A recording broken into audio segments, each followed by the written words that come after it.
on Maritime Park, formerly known as Union Dry Dock. It's been a long time coming. It's been about 6 years of struggle to get us to this point.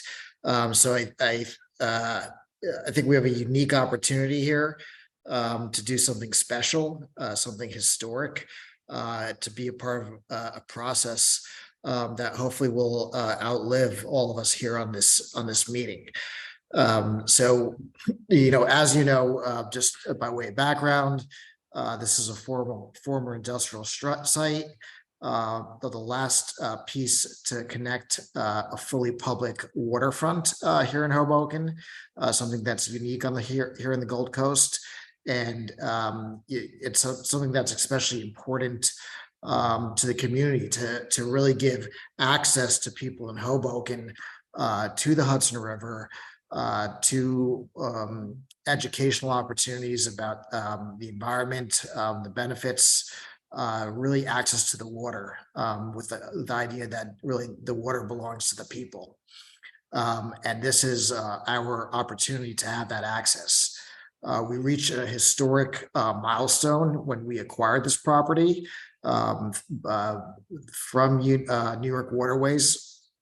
I think about half a year ago or so, and launched a public process. We spared no expense in hiring the best possible firms, led by Datner Architects, and a number of firms that have subspecializations: Scape, Excel, Environmental, Kimley Horn, Indigo River. That really creates a team that can address all of the different challenges that we're going to face in creating this public park for the benefit of the people of Hoboken and beyond. But really our overarching objective is twofold. One is to create a world-class park that we can all be proud of for generations of residents to enjoy. And the second goal is really to make sure we do it in a way that's community driven. We want to create a park that reflects the goals and the desires of the residents of the people of the city of Hoboken. So that's why we're very thoughtfully and very incrementally engaging in this public process through a series of community meetings, so that the professionals can review your input, listen to your critiques, your feedback, any constructive criticism you may have, and then incorporate that into another iteration of potential options. So we started this process by having a public meeting as well as a survey to get data and input into what people want to see at Maritime Park. From that, Datner Architects and their partners have come up with 3 different design options that they're going to show in a few minutes, which reflect numerous diverse desires of members of the community. The hope is through this continued process, we'll have another survey. And I encourage all of you to fill out that survey, and anyone who can make it to this meeting to tell their friends and neighbors to fill out the survey. The professionals will then take in that round of input and hopefully reach a consensus on a preferred option for this future public park. These are really exciting options that are really game changers for our waterfront. Something that I think will be recognized well beyond Hoboken. And I want to give a lot of thanks and credit to not just Datner Architects and their partners, but also to the staff at City Hall that's worked so hard to get us to this point. And that includes, but not limited to, Director Jennifer Gonzalez, our Assistant Business Administrator Caleb Stratton, various planners, including RJ Theofield and others. So this is really a team effort, and most of all, the public. You guys got us here. You guys took to the streets. You guys wrote to the governor's office. You guys attended the New Jersey Transit meetings. You guys made your voices heard. And we were successful in acquiring this park. And now is our historic chance to create something beautiful. So with that, I will pass it back to RJ and the professionals to go over the design options that they've prepared so far and go and take it from there. Thank you, RJ. Thank you, Mayor. I'm actually going to turn it over to Nans of the design team to give the presentation.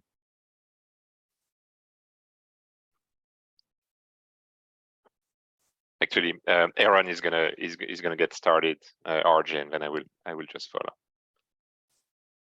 All right. Hello, everyone. Welcome. I'm Aaron Campbell, PM at Datner Architects. We're very excited to present to you 3 concept designs for the Union Dry Dock site and discuss with you the merits of each concept in our breakout sessions. And thank you, Mayor Bala, for your intro. Super enlightening and really put forward the flavor of what we're trying to do here with this incredible site. A couple of housekeeping things. We will have a poll. We'll be doing some polls as we present. They'll come up and you can interact with those. In terms of questions can be submitted throughout the meeting, but they will be addressed following the breakout room sessions, which follow the design concept presentations. And though during your registration, you just selected a breakout room, such as civic, ecology, or recreation, you will be able to move between the rooms during the allotted time, which will roughly be 30 to 35 minutes, around, say, 7:10 to 7:45. Next, please.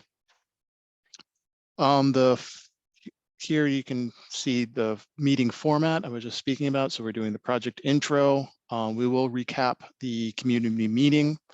Then we will go into some of the background. There is a very robust pre-design report that we prepared in as a preface to the design effort. So we'll be going through some of that and how it relates to the feedback we got from the community here. Then we will discuss the design approaches. After that, we will break out into our 3 rooms. We have a couple of prompts in each room to spur discussion around kind of the different topics. And then we'll regroup for a quick kind of a quick recap of the proceedings of the day and a review of the schedule once again. Next, please. The design team, some of you may recognize some of us. We're from Datner Architects, Scape Landscape Architecture, Kimley Horn and Indigo River. Also, Excel is working with us in terms of the upland portion of the evaluated upland portion of the site. Everyone here has put in a tremendous effort to create these design concepts. Next slide, please. So here's our first poll, if we could launch that poll.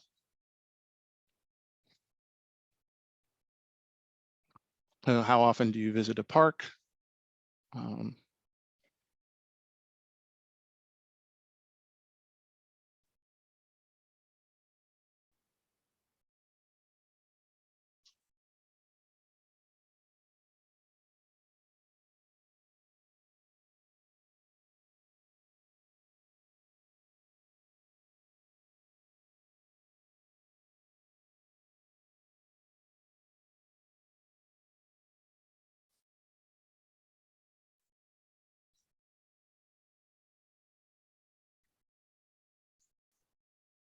Aaron, do you want to share the results with us, maybe?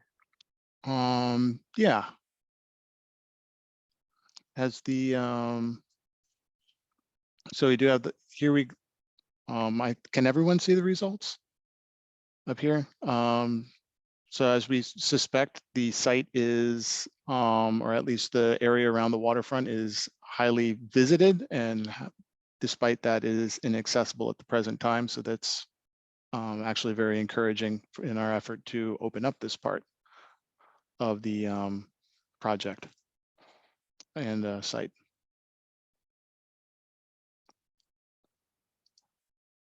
There we go. You can see here daily, weekly, monthly, yearly. Okay. Let's see, moving on.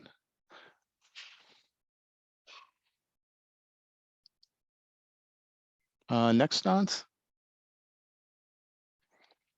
All right. I think Mayor Bala did cover a lot of this, but to reiterate, this is a visioning, planning, and community engagement process to really reimagine and visualize what the former Union Dry Dock site will be like. The process will culminate in a concept design package for the site.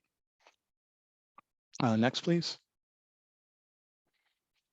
Many are familiar with the site, maybe not quite from this vantage point. It is a large site, 8.7 acres. However, almost half of that is in the water. So the ability to be in the water or near the water is incredibly important to this project, and the relationship to the water, of course, from the land side. Currently, there are three very long piers, Pier 1 to the north, Pier 2 in the middle, and then Pier 3 at the southern end of the site. There is also an existing bulkhead and a number of existing buildings. The site also does house the current Castle Point Skate Park, which is a program element that is carried through in a couple of the approaches that we'll show later. Our overall approach to this, I think, is one thing we do want to communicate is that we're not looking for you to select a particular approach, but we've loaded these approaches with various elements that we find compelling, and namely that were derived from all of the feedback we got from you during the first survey. So as that process will breed again in the second survey, we're really after is understanding how the Hobokenites, how you relate to different elements or features or lack of features in each approach, and taking that feedback, we'll look to combine that into an overall preferred concepts which will be presented in the fall. The overall schedule, we're here in the middle. There's a lot dropping today, so we'll have this public survey. There will be that will be opened. We have the deep pre-design report, and this presentation deck will be available on the website for you to review, as well shortly in the next couple of days, a recording of this session, so that as you're filling out the survey, you'll have a lot of reference material to call back on and to help refresh and invigorate your participation. And I believe with that, I'd like to pass it off to Kate Orff, the founding principal of Skate Landscape Architecture, to discuss further the aspirations of this project. Thank you. Thanks, Aaron. Hi, good evening, everybody. Just a couple of notes on the aspirations and the site, just to kind of table set. You're going to be seeing three different kind of concepts and approaches, but we want to just really emphasize this notion of the extraordinary opportunity that this shift of use from a dry dock to a maritime park presents. You can see here one of those three piers that Aaron mentioned. And so let's really dig in tonight to what is a maritime park? You know, how can we think about this extraordinary opportunity? How can we think about a park that is both, you know, recreational asset, but one that is, you know, derives its character from this maritime environment that you see here? Next. And then another major opportunity, as I see in the poll, many daily users of the waterfront, that this is just a great kind of missing link in the chain of parks and landscapes along the waterfront. So it's an opportunity to not only kind of reconnect from land to water, but it's also a great opportunity to reconnect along the length of the promenade. So in all three schemes, you'll see both of these aspirations, land and water connections and linear park and promenade connections come to the foreground.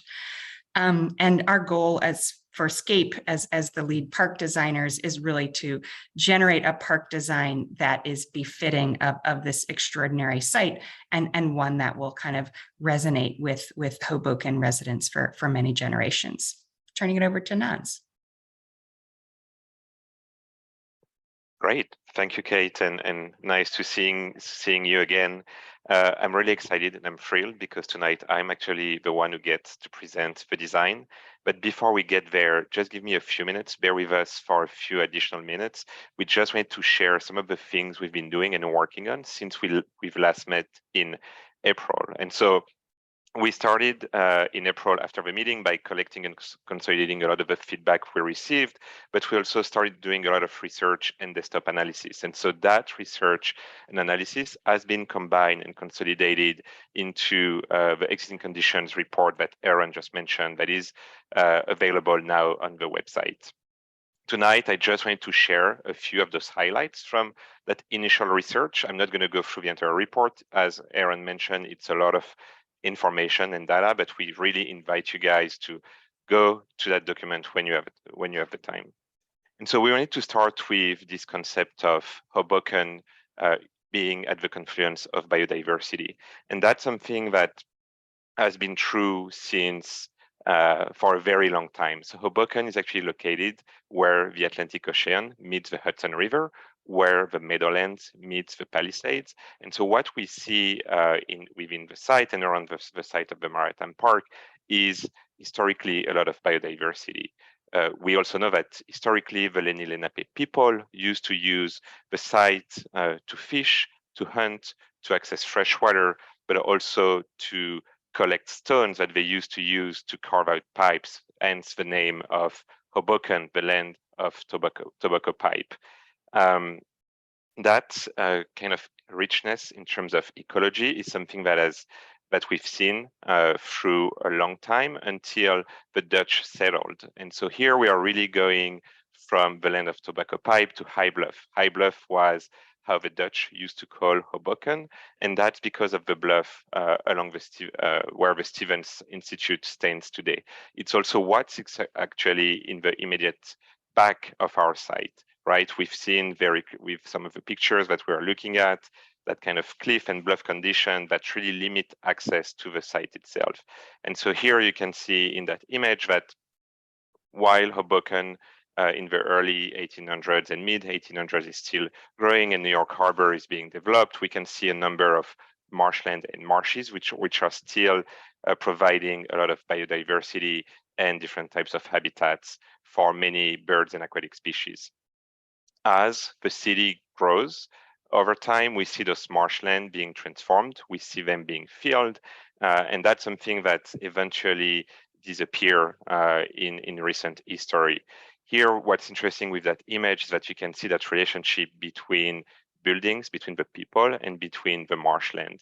You can also see some of those walkways that are actually crossing some of those marshes and that amazing landscape.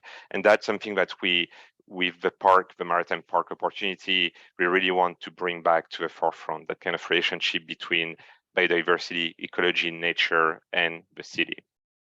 As we move through time, we know that Hoboken and the site more specifically also became a recreational respite for New Yorkers. When Colonel John Stevens buys the site and starts transforming the marshes into a very large park, Elysian Fields, we see the site really becoming a recreational destination for New Yorkers. We have records stating that during, sunny Sunday afternoons, more than 20,000 people would actually ferry from Manhattan to the site, and we get those really amazing views of that pastoral waterfront landscape that used to be a recreational destination. That's also where in Elysian Fields, where we see that we see as being the birthplace of the modern baseball. In 1846, that first game that with the rules as we know them today actually took place within that field. And so again, the park for us today is very much an opportunity to bring back that recreational aspect. We all know there is no surprise that Hoboken has a very rich maritime history. The city was a place for shipping, for the shipping industry, for manufacturing, for different scales of industries.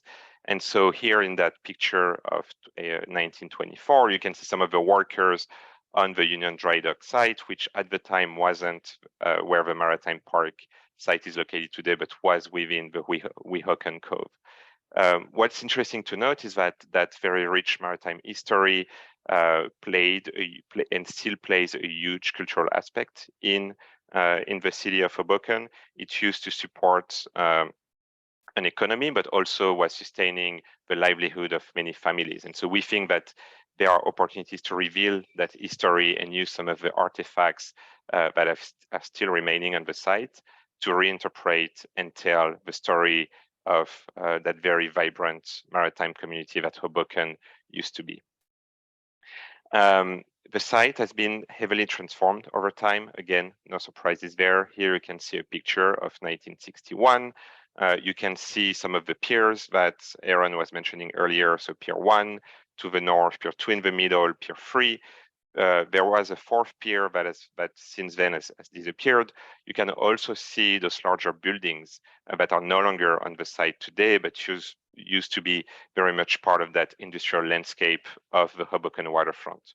One more thing to note is that we've heard stories of people that as young kids were trying to access the waterfront, and actually the beach that we know today within the Hoboken Cove was actually there at the time, and that was one of the few access points along the waterfront.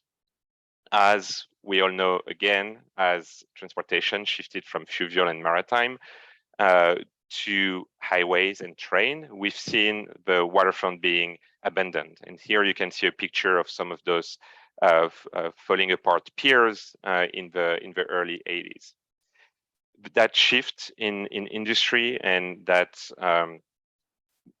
shift in the way the waterfront has been used for so long really triggered a reaction in the late 80s, early 90s with the idea of reconnecting Hoboken to its waterfront. And that's something that we see through the vision of the Coalition for a Better Waterfront at the time, that really created a blueprint for what a public and accessible waterfront in Hoboken could look like. Since then, we've seen a lot of investment along the water's edge. We've seen the waterfront becoming a very vibrant destination that supports a lot of activities.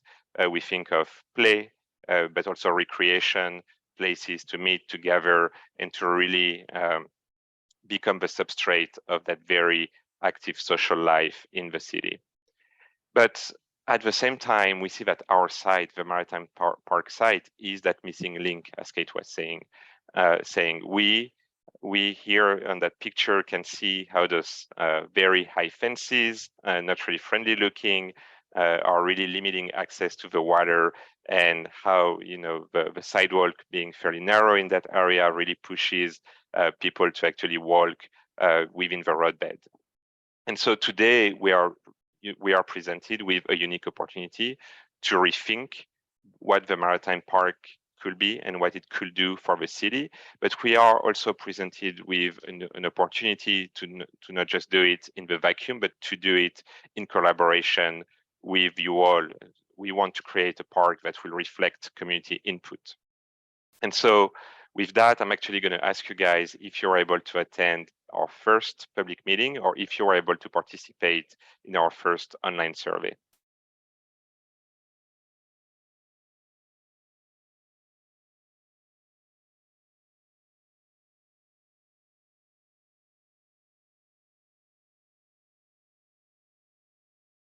Maybe 15 more seconds. We are about 75. We have a 75% participation rate. Okay, almost 80%. Okay, I think we can close the survey. And so about 66% of you guys actually either participated in the first public or participated in the online survey. So thank you very much for providing us with feedback in April.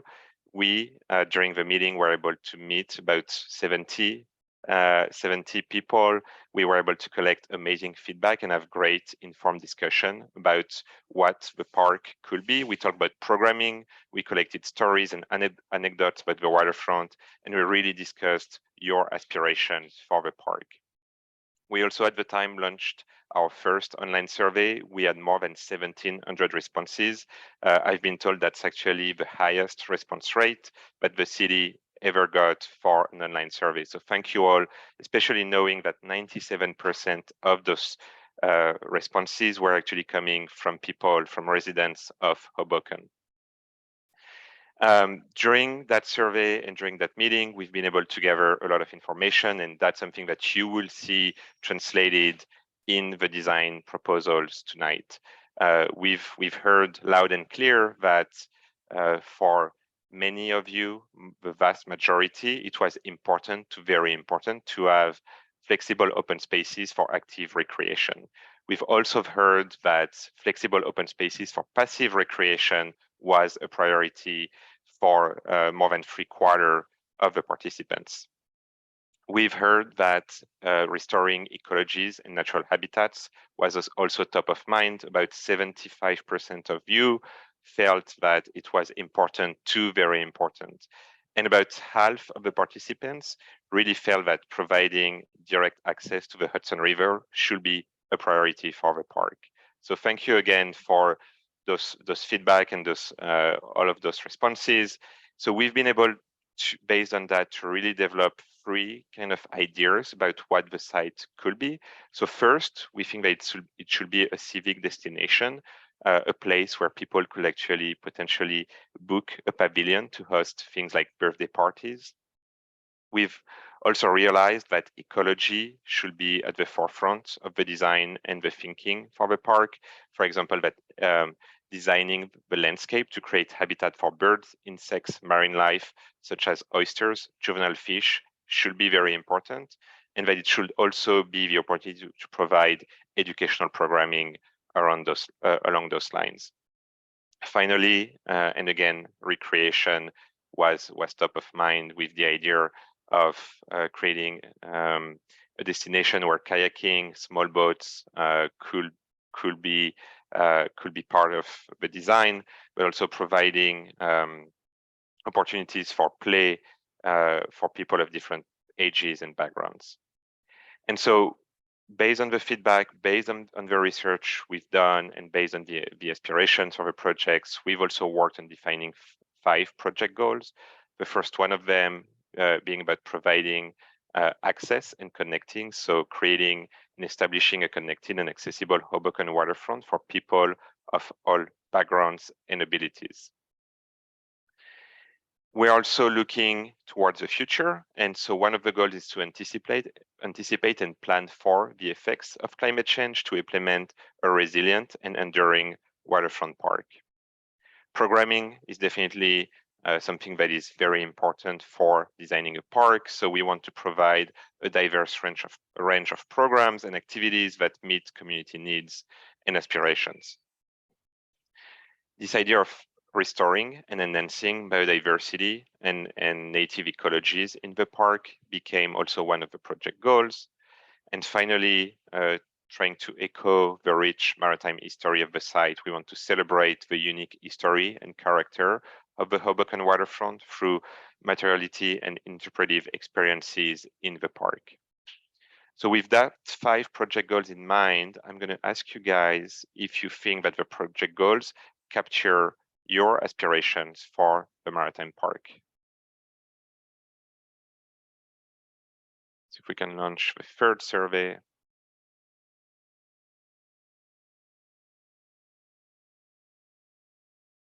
Okay, we are at 70%, 75% of participation, so almost 80. Great, I'm going to ask that we stop the survey. And so about 81% of you think that those goals are actually capturing your aspirations of the park. About 6% think that it's not, and about 13% are indifferent. Thank you very much for that additional feedback. And so with that, I want to transition to presenting the 3 design and approaches that we've been developing for the past few months for the Maritime Park. So the 3 design approaches are the civic pier, the habitat terraces, and the waterfront promenade. What you will see tonight is that they are sharing some similarities, but they are also actually quite different in the way they actually shape and occupy the site. A lot of that's actually based on where the Hudson walkway is actually located within the site.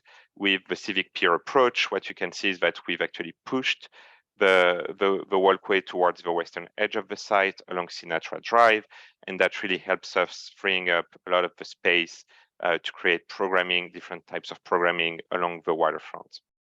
In the habitat terraces approach, where we're really looking at weaving native ecologies and habitats from upland to the water's edge, we see that the walkway, that thick arrow in the middle, is actually bisecting the site and creating a series of smaller spaces and rooms on both sides, trying to provide that very rich and diverse habitat gradient. In the waterfront promenade option, what we are looking at is redefining the water's edge and supporting immersive and active recreational programming. And so here we are really bringing the walkway along the water's edge and really trying to free up a lot of the space within the park to create those large, flexible open spaces that connect directly to the city. So the civic pier approach was also informed by some of the feedback that we've gotten. So we were trying to create open spaces with views to the city, as much living shoreline and direct access to the water as possible. And I'm just quoting some of the things that we've heard. And so here, what you can see with that first approach, starting from the south, actually starting from the western edge, is the Hudson River waterfront walkway being pushed against Frank Sinatra Drive along the proposed and undergoing greenway.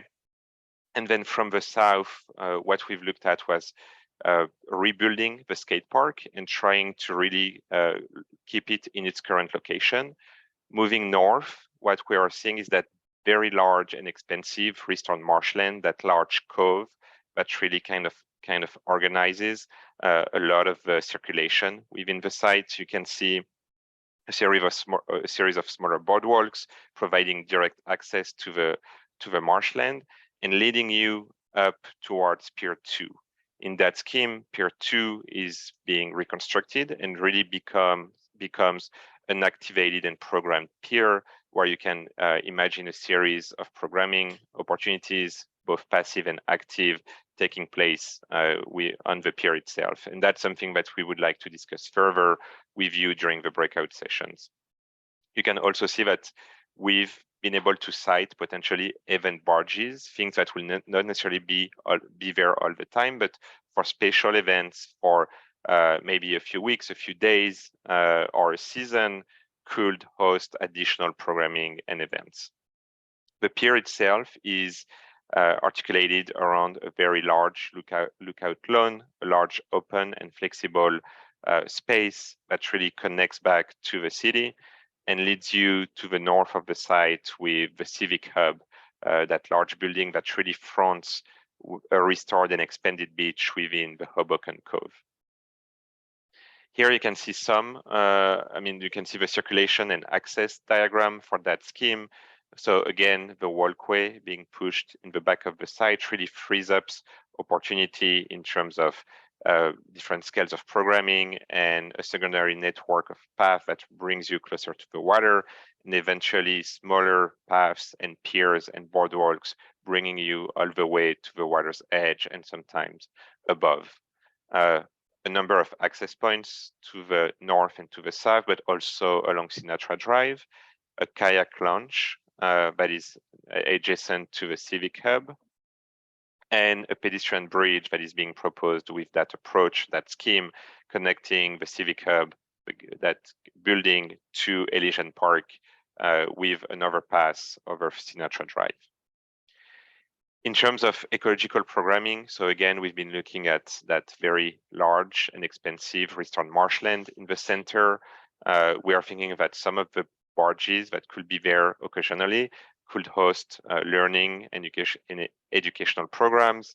And we've been also working very hard to expand that beach and trying to provide additional habitat, but also recreational opportunities.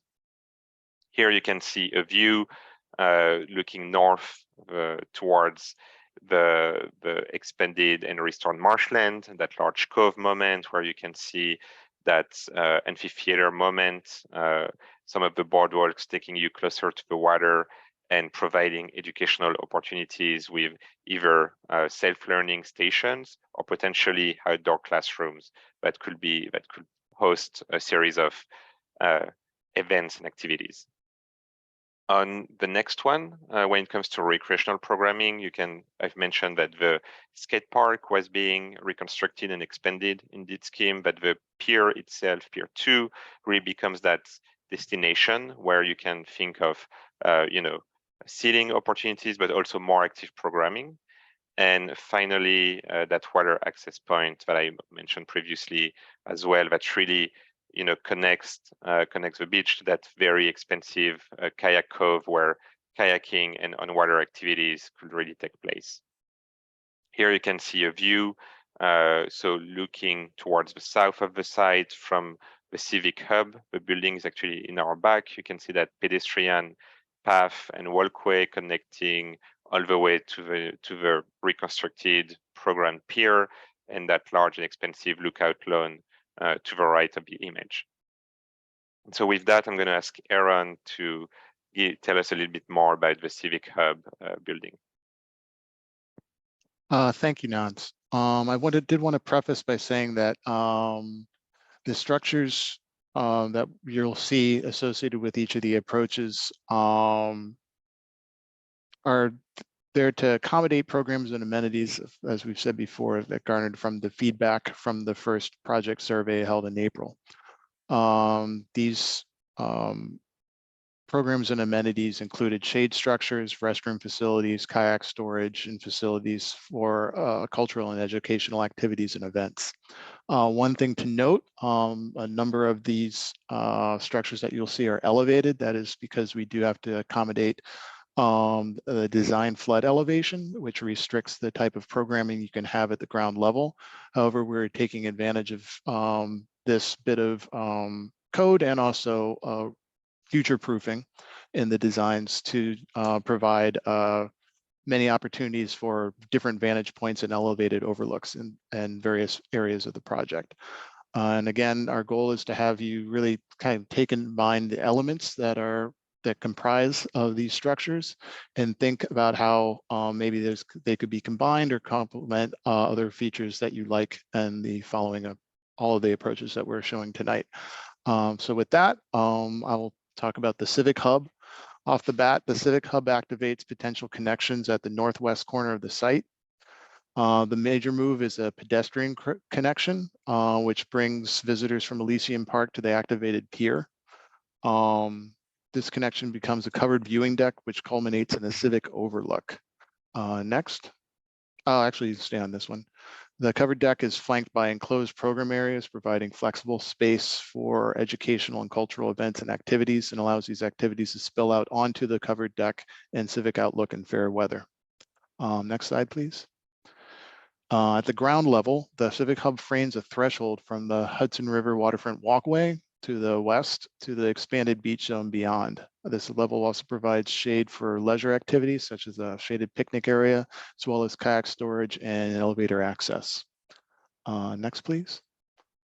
Here you can see the pedestrian connection to Elysian Park. We are actually super excited about the potential of this. We did vet it, and it is possible. So this is really about bringing that covered deck experience and connecting it from the park down to the pier. And this is a big element of that. Next, please.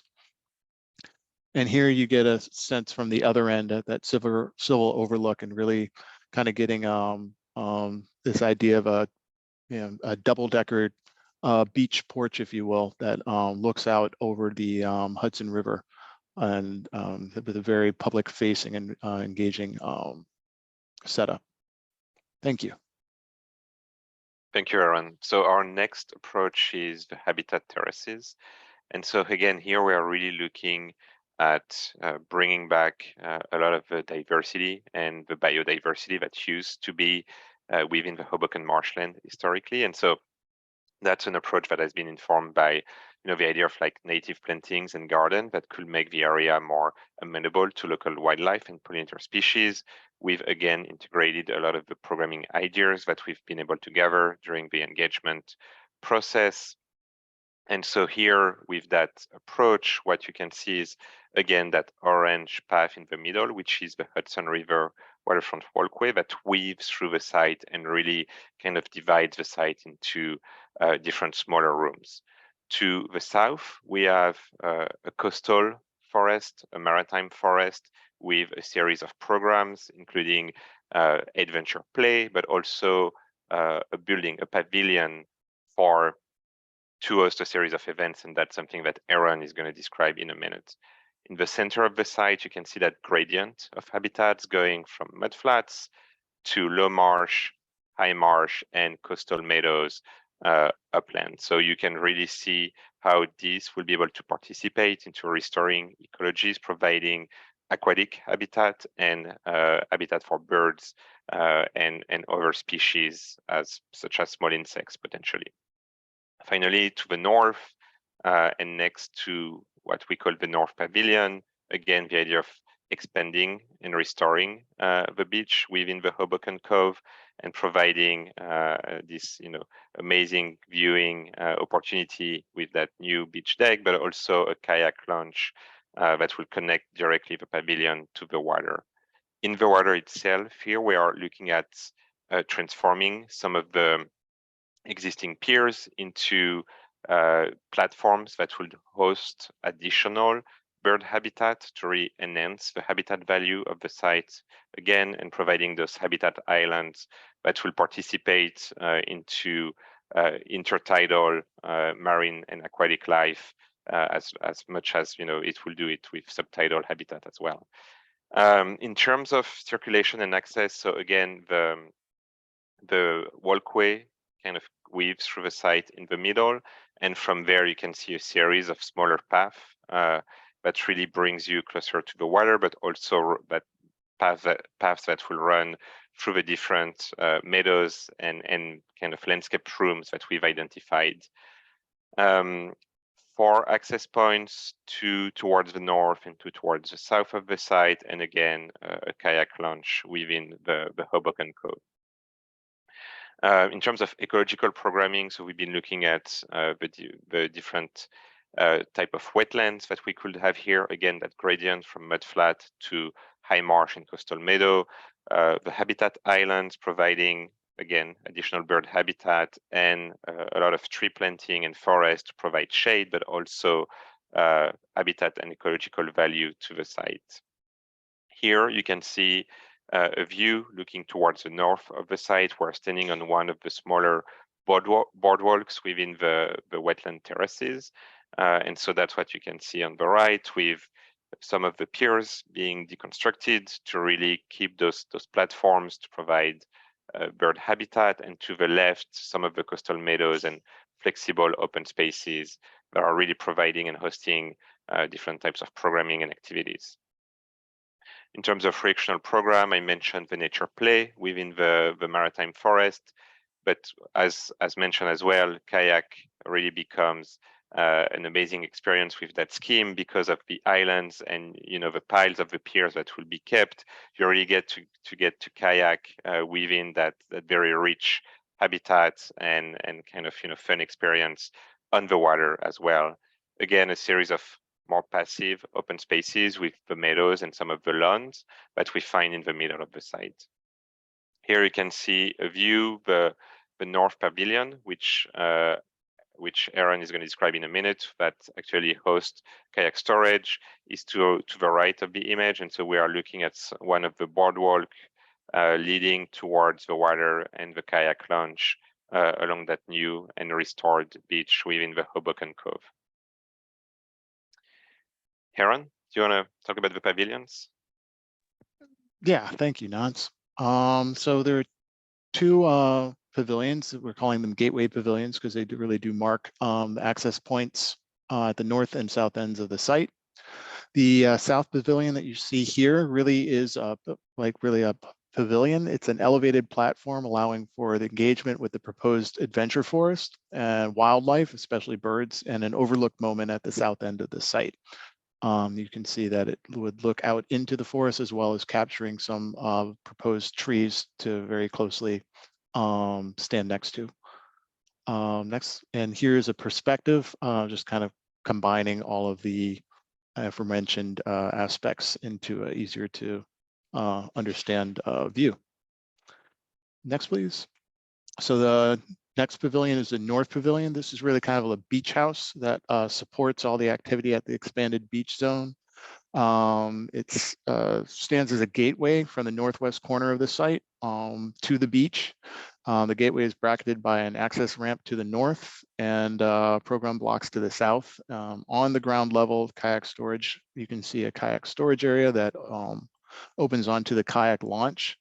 And at the elevated level, there are restrooms, an outdoor shower, a cafe kiosk, and shaded seating, all of which overlook the beach zone. Here you can see a perspective from the southwest. Again, you can see the kayak storage opening into the kayak launch, a solar PV array canopy. We are incorporating PV into all three schemes where appropriate, and the observation deck, so you can really get a sense of this structure is really focused on the view out towards the river. Great. And so for our last approach, the waterfront promenade. So again, it's been inspired by some of the feedback, the idea that, the skate park is something that is important and should be kept, but also the idea of, once again, with that scheme, preserving and possibly expanding the access to the natural waterfront and the beach. So what you can see here with that scheme is that we actually brought the Hudson River walkway, waterfront walkway, all the way to the water's edge, and that really becomes an opportunity to provide that rich waterfront experience. And so, starting from the south, we find a grove of tree, an entry plaza, really marking that gateway into the site. The skate park has been relocated in the middle of a maritime forest, which will be densely planted, and so it really becomes that kind of almost clearing-like moment that is, very much tucked into the forest. In the middle of the site, we find a smaller, flexible lawn and open space, and an arts pavilion that Aaron is going to describe in a minute. And moving north, we find that very expensive, flexible lawn. That's the biggest lawn out of the three schemes that we are proposing today. That lawn is actually enclosed within a restored maritime forest as well that provides a series of trails through the site. So if you don't want to be walking on the walkway, you can really get that kind of forest-like experience through the site as well. And finally, towards the north end of the site, we find our beach pavilion, a smaller beach in this scheme compared to the other two, but still a series of programs really activating the shoreline as much as possible. You can also see that we are proposing a large restored marshland in that scheme with that expensive boardwalk going over, and an overlook pier that is where Pier 3 is currently located. Again, in terms of circulation and access, the walkway along the river's edge, a series of larger paths really connecting through the site and leading you to Sinatra Drive in the back, in a series of smaller paths and trails, really, going through those different spaces. Here, 4 access points, 2 towards the south, 1 towards the middle of the site, and 1 towards the north. And again, here, a kayak launch again. We are, in terms of ecological programming, I mentioned the very dense and thick restored forest that will provide a lot of shade, but also ecological value to the site, the marshlands, next to the large flexible lawn, with Hunter's Point in New York City as an inspiration, and a smaller beach but still accessible to the north with, as a reference, the Brooklyn Bridge Park beach. Here you can see a view through the forest and towards the flexible lawn. You can see how that space could be used for different types of events and activities, including birthday parties, ball games, but also potentially small events and concerts, potentially like a movie night with that amazing backdrop of the skyline of Manhattan. In terms of recreation, we are looking at, again, that expanded and relocated skate park. We are looking at that a very large, flexible, open space in the center. Here you can see a small stage and a small event, just as a demonstration, and a series of programming that will really cater to different age groups, such as nature play, but also splash zones potentially. Here, a view looking from the south entry point to the site, looking north with the entry plaza to the left of the image. That water amphitheater moment really providing those, opening up and those amazing views towards New York City, and the skate park that you can see tucked into the forest area with a recreational pavilion that Aaron is gonna describe in a minute as well. Thanks, Nance. So the water promenade pavilions these are structures that really are out there to activate areas along the waterfront promenade, aka the Hudson River Waterfront Walkway, while sitting lightly within the proposed landscape. Starting here with the beach pavilion, this structure complements the adjacent beach and splash pad areas, providing a shaded area at the ground level and restrooms, outdoor shower, and overlook at the elevated level. Next. The recreation pavilion is a shade structure with covered seating that frames access to the skate park from the waterfront promenade. And so it's kind of a gathering of a space that gathers and then disperses people between those two areas. And then next it would be the art pavilion. Go back to the plan, thank you. And the art pavilion is a covered platform for arts and educational events that activate the adjacent green space, the Flexible Arts Performance Lawn. If you go to the next slide, please. So here you can see some perspectives, and these are much kind of lighter and smaller structures and dispersed along the waterfront promenade with the recreation pavilion. You can see the arts pavilion really is just a canopy with a deck, and the beach pavilion is really just an elevated version, kind of almost combination of these two canopy structures. Thank you. Great, thanks, Aaron. And so again, we've presented the three approaches. We're gonna break into the rooms in a minute. I just wanted to once again say that each approach, while they are sharing while the different approaches are actually sharing some programs and ideas and concepts are all quite different, and that's something that we really want to dive into and to discuss with you all in the breakout rooms now. So we're gonna split into those three rooms, and so again, the theme for the rooms are civic, ecology, and recreation. And in each one of the room, we will get to discuss every single approach and option. So please just choose the room that you are the most interested in. And so to do it, when we're going to launch the breakout room in a minute, at the bottom of your screen, you will see a small pop-up menu coming up, join a breakout room. You should click that little thing at the bottom of your screen again. You will get to choose the room that you want to join. And once you've clicked join, you will need to confirm that that's the room you want to go to. So with no further ado, I'm gonna launch the breakout rooms, and we will see you on the other side. Thank you all.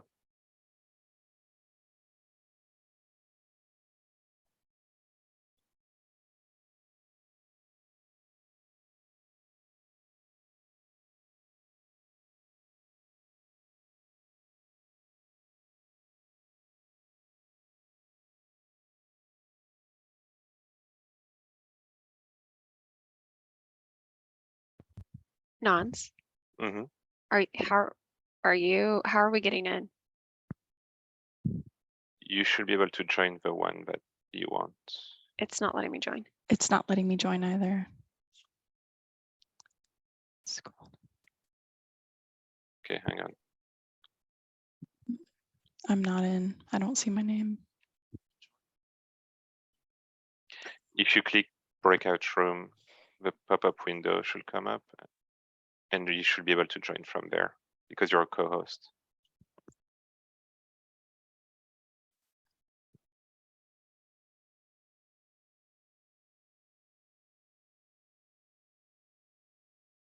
Afina, is that working?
Okay, great. I think we're slowly all getting back to the main space. I'm gonna share my screen again, and I think we are really trying to get you out, guys, by 8 tonight.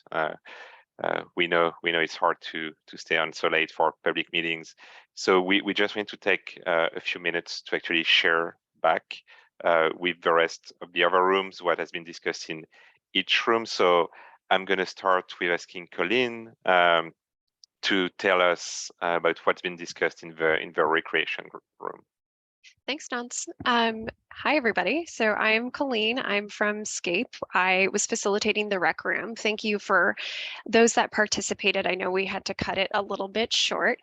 Overall, I think we got a lot of really wonderful feedback. Everybody was just generally excited about, anything coming to the site, which is really wonderful.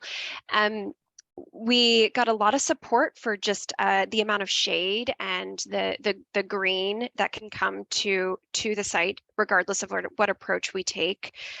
Lots of support on the skate park, and excited that it's being brought back and being rehabilitated and redesigned. The location of the skate park was something that was mentioned from someone that is actually a resident of Maxwell Place, just thinking about kind of noise levels and keeping it kind of in the area that it is now. So that's good to see, because we are, we're keeping it in the relatively same location. We also got a lot of support on connecting to Elysian Park, which we are very excited about, and really beginning to enhance those views out to the skyline. A lot of people are viewing kind of sunsets and sunrises from Elysian Park, so this really begins to kind of enhance that even more. I think that just a very quick recap, but I think that kind of covers it. Great. Thank you, Colleen. And I'm going to ask Afina to tell us about what's been discussed in the civic room. Great, thank you, Nan. So my name is Athena Unrow. I was leading the civic breakout room. We had sort of two questions that we prompted. One was really focused on which piers and overlook features do you prefer for each of the three approaches, and there was tons of enthusiasm for the civic pier approach. I think that sort of unanimously people were excited about the how the civic pier really sort of connects with the history, the maritime history of the site, and also related to uses, just this idea of really getting getting people out onto the pier near the water, potentials for having visiting barges and historic vessels. There was a lot of excitement towards that. There was also a lot of excitement towards really for all the schemes related to the boardwalks, once again being able to have sort of a connect as close of a to the waterfront connection as possible. And then the second question that we prompted was related to the architecture, the programmable buildings. Which architectural approach do you prefer throughout each of the three schemes? And we had sort of the three options of the larger hub, the two pavilions, and then the three kind of smaller dispersed pavilions. There was a real kind of a split enthusiasm. Some people were really excited about sort of the larger hub, which they felt like sort of addresses seasonal needs by having enclosed educational spaces, mostly because Hoboken doesn't have a civic space that can be utilized throughout the year. But there was also equal sort of enthusiasm for really trying to balance indoor and outdoor spaces and kind of keeping the structure and enclosures to a minimum and really allowing for kind of a balance between indoor and outdoor programming. So thank you everyone for your feedback. Great, thank you, Afina. And I'm going to ask Jenna to tell us what we've been discussing in the eco room. Hi, everybody. I'm Jenna from Scape. I'm going to make this very quick, but I think a few high level, feedback that we got from this breakout room was the location of the Hudson River waterfront walkway in the Civic Pier and the Habitat Terraces approach. Allowing that walkway to be pushed back really allowed for a lot of shoreline restoration to occur along the water's edge. And so really thinking about how to provide the right amount of space and access along the waterfront's edge, but really allowing that easement to really step back so these ecological features can emerge. I think we got a lot of really wonderful support for the forest buffers, not only for, just breaking up the space, but also, providing all of the benefits of, noise and also creating opportunities for different species to emerge there. There was a lot of conversation about in-water habitats, collaborating with Billion Oyster Project, creating habitats that oyster spat can connect to. And so really general positive alignments for the restoration and ecology room. Thanks. Great, and once again, thank you all for providing with so much amazing feedback tonight. We've, every time we have a meeting in Hoboken and with the community, we are really able to collect a lot of very valuable information to help us move forward. In the interest of time, I'm just going to wrap up with our last slides in terms of next steps. So the immediate next step for you, for your friends, for your family, will be to actually take the survey. We had more than 1,700 responses with the first one. We are really hoping that we can get as close as that number. So here on the screen, please pull up your phones and scan the QR code. I think we all know what a QR code is by now. And that will lead you directly to the webpage of the project, and you will be able to find the survey. Otherwise, you can also share or use the link that is at the bottom of that slide. So the survey is going to be open for the next couple or actually few weeks. So please try to respond, and again, share it with friends, family, colleagues, anyone that you think might be interested in providing us with additional information.